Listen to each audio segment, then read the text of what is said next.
Okay, I just realized I made a mistake in my last video, and I'm going to fix it. And I'm sorry I did that, but it's actually kind of useful to look it over. So if you look, here's my last video. I had a 1/2 here. Well, that should have been a 2. And that's going to change the 1/2 that was here to a 2. So I made a little mistake here, but I actually had it right over here. So that is correct. So just go back over and make sure you understand that. So now we're good. So everything else I said is true. And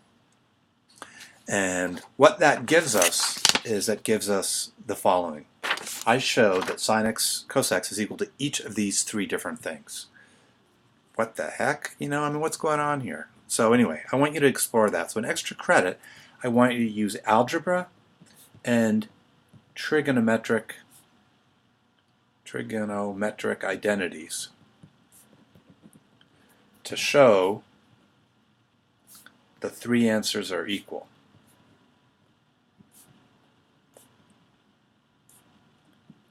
Now, you can explore this numerically with a calculator or graphically, but I want you to do the work using algebra and trigonometry. So I'm going to say not graphically by looking at the graphs of these 3 functions, and not numerically. In other words, don't plug in values.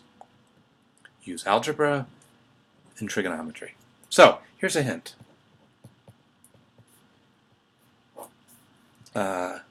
Here's what we want to show.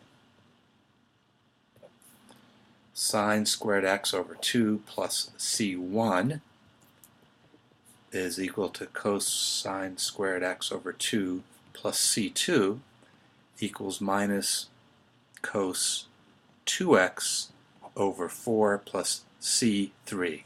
In other words, these are all different constants. So that's one of the things I want you to look at. And the second thing for your hint is that solve for C2 and C3 in terms of C1. In other words, C2 is going to be equal something with C1 in it, and C3 is going to be equal to something with C1 in it. And of course, you're going to use your trig identities. So think about that. That's your extra credit. It's due the next class. I'm going to give several extra credits over the course of the semester, and that's going to be the ground rule. They're always due the next class. Okay, so I got that done. So back to number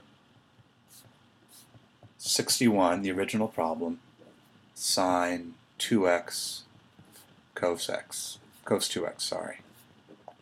Okay, well, again, I think you're going to see what to do, but basically what I want you to do, this is 3 ways. And maybe the first is to set w equal to sine 2x. Then w equals cos 2x. And then the third way is sine 2x cos 2x equals sine of something over 2. In other words, use this identity.